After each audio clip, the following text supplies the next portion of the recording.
I'm standing in front of the new project under construction, the Tibet Museum.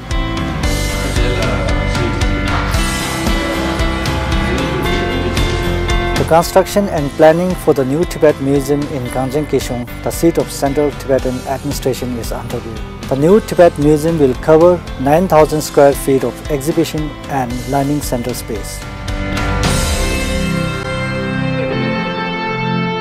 With the new Tibet Museum, we aspire to foster a global community. It's so important to have so many different people from a diverse amount of backgrounds here, because museum work doesn't happen in a vacuum.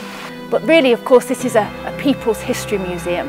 This is about a people's history who've not had a chance to tell their own side of the story.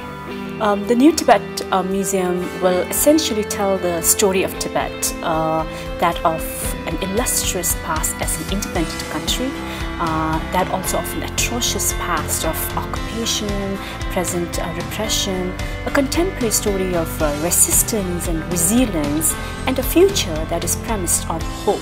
Hence, this project is very, very important. This is one of the biggest projects Tibetan administration has launched.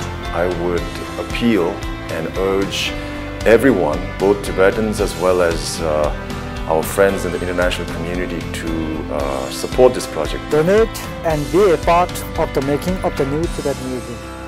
Donate and be a part of remembering Tibet's past, strengthening its present, and securing its future. And we have already raised more than 50% of the fund. And we will welcome and thank anyone who wants to contribute towards this project. Thank you.